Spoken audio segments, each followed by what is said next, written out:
Hello guys and welcome. Today we're going to have a look at VST tillers. The reason I chose this stock is because the company has set out an ambitious goal of doing 3,000 crores of revenues by FY25. So essentially in the next 4 years, the top line can grow by 3.8 times. And there's a decent chance that the same can happen with an investment in the stock as well.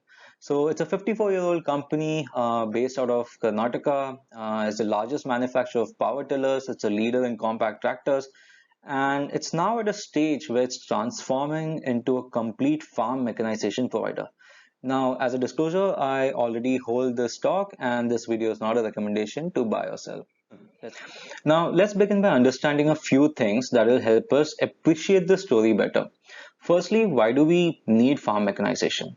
So India has about 154 million hectares of arable land, and this number hasn't changed much in the last 50 years.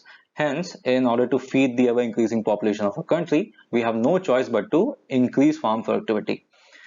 Secondly, as large scale migration continues from rural to urban areas, along with a preference for other means of livelihood, the availability of manpower is becoming a challenge. As a result, demand for farm machines have risen significantly. But there's always a lot of volatility in demand when it comes to farm equipments due to the seasonality of crops and erratic monsoons. Then access to financing has improved over the last few years. A number of banks and microfinance institutions have been set up across rural India. But there are challenges because a lot of farmers don't have a credit history. The tractor manufacturers have a very unique problem. There's only one tractor testing facility in the entire country. So if you want to launch a new tractor, there's a waiting period of about 2 to 3 years for just testing, and then you have to wait another 1 year for the results to come through. Now, this is a big hindrance for any sort of innovation in that segment. Lastly, the government plays a huge role in this industry. It provides minimum support prices, subsidies, the various Kisan Yo schemes. So there's a lot of support which is required by the government for this industry to thrive.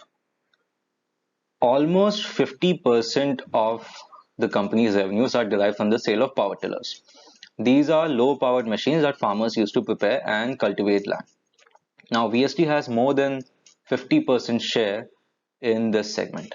Now, why use a tiller and not a tractor? The average price of a tiller is 1.6 lakhs, give or take, whereas an average tractor is more than double that. So there's a substantial price difference.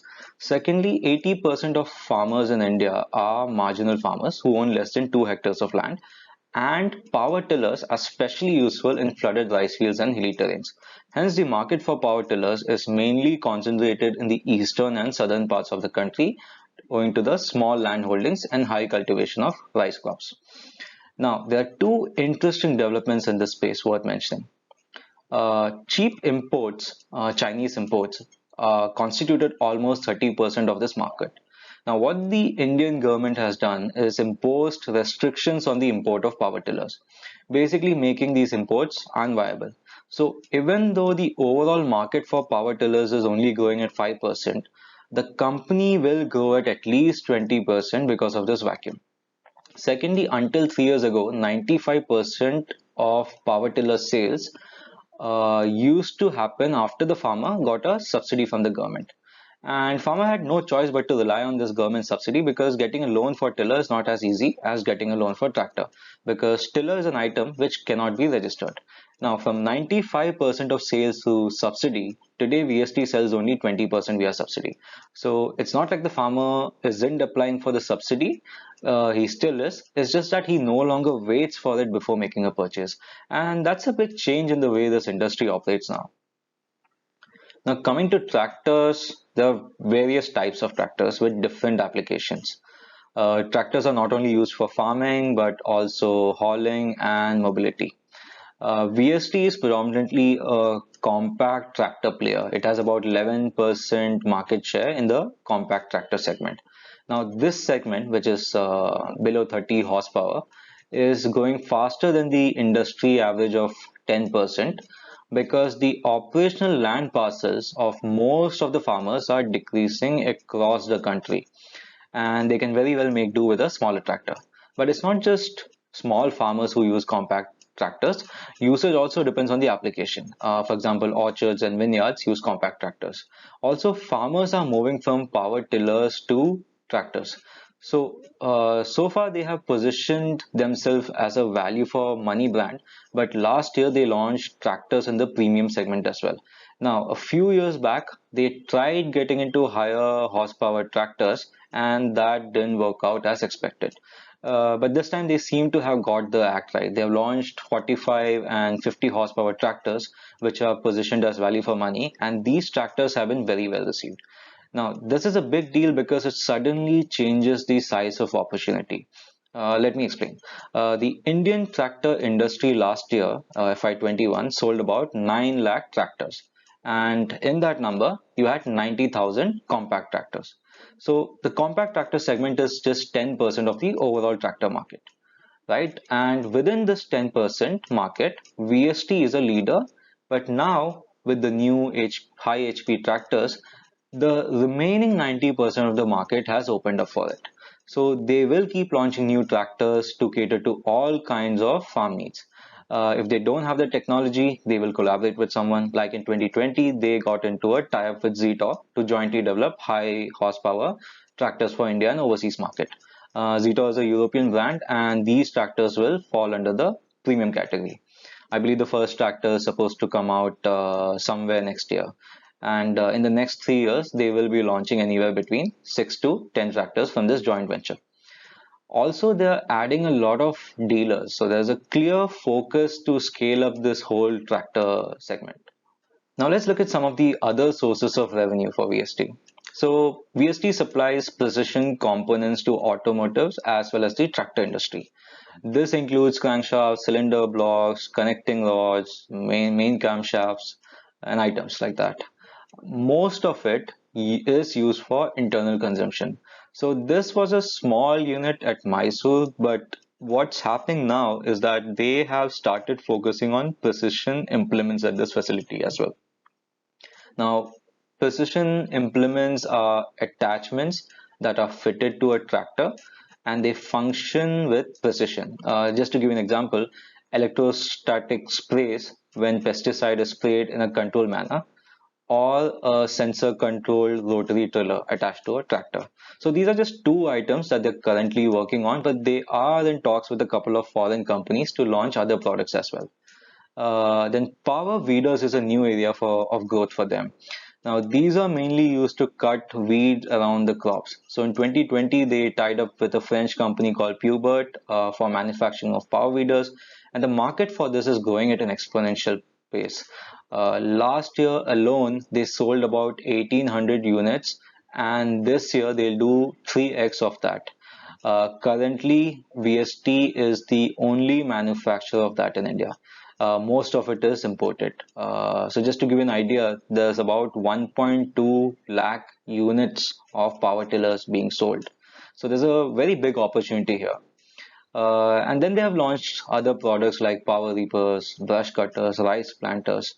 And lastly, they have a distribution business where they sell parts and lubricants. So they plan to utilize this funnel to distribute several other related agri products.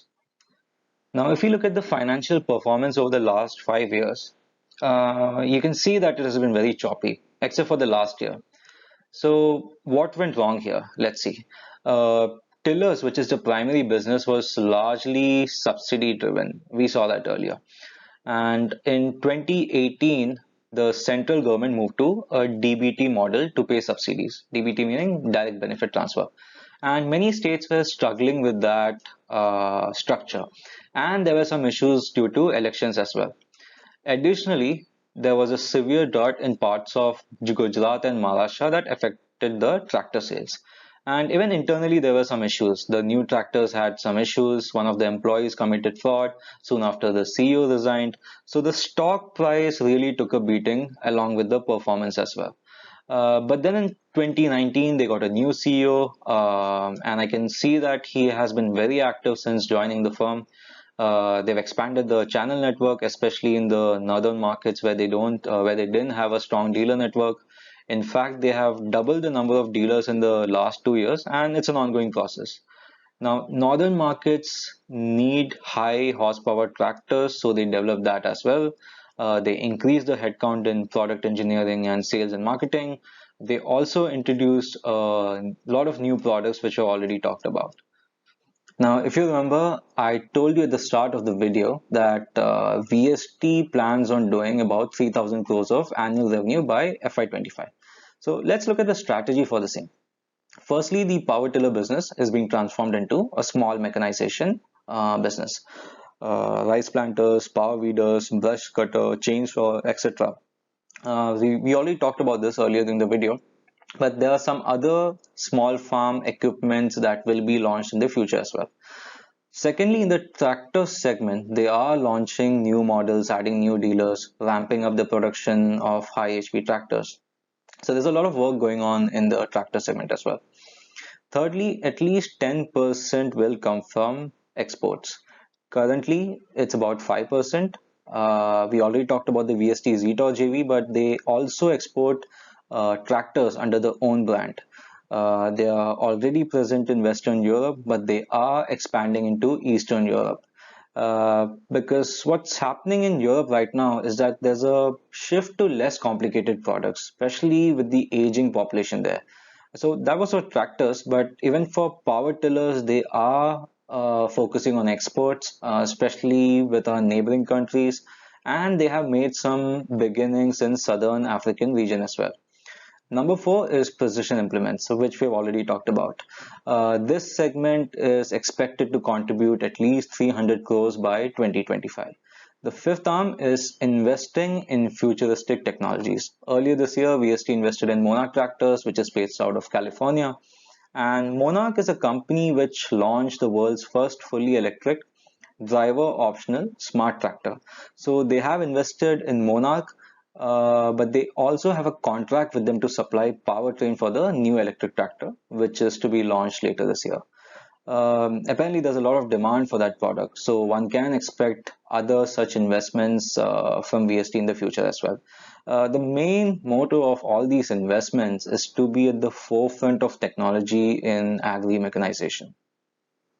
So that was for FY25, but even the current year outlook looks very positive. The management expects to close the current fiscal with a growth of 25% in tiller and 10 to 15% in tractors.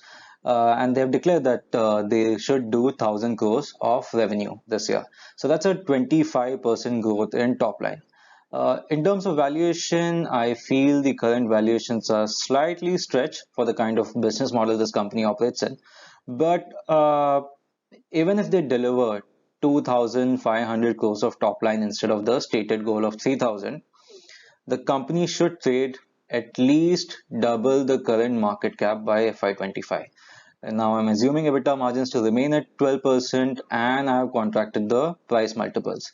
So these are very conservative estimates in my opinion. So depending on how optimistic or pessimistic one is, these numbers will vary. So we've seen all that's good. Now let's talk about some of the risks and concerns here. The biggest risk, of course, is that the end customer is the Indian farmer. And unfortunately, the farmer's cash flows are very irregular. He depends on good crop harvest, high MSPs, subsidies, and most importantly, monsoons. Now, monsoons have been very good over the last 3 years, and back-to-back monsoons have a huge impact, not only on the farmer's income, but also on his confidence to make a big purchase. So if we have poor rainfall next year, you will see some impact on revenues, and that's one thing one has to be prepared for. Plus, government subsidies and support measures for farmers are fragmented and very politicized, and this affects his purchase decision. For example, if tomorrow the farmer expects to get a bigger subsidy next year, he might delay his purchase today. Then you have the financing risk. 50% of lending for tractors is done by the NBFC sector. And if there's any liquidity crunch, this subsector will be one of the first to suffer. Commodity inflation is another cause of concern.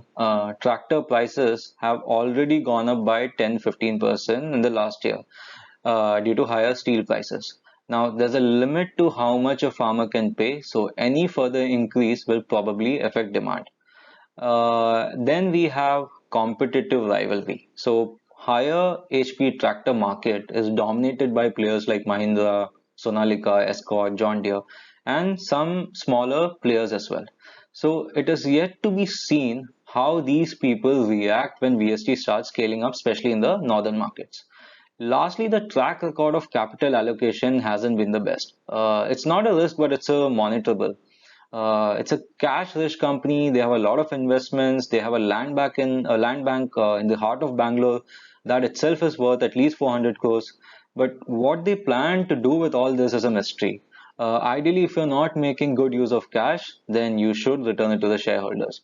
However, there is hope because the new CEO seems to be cleaning house. But the reason I remain invested in spite of all the risks I mentioned just now, is because I feel these are just minor hiccups and the longer term trajectory of growth remains strong. So let's see what happens here. I hope this was useful and thank you for watching.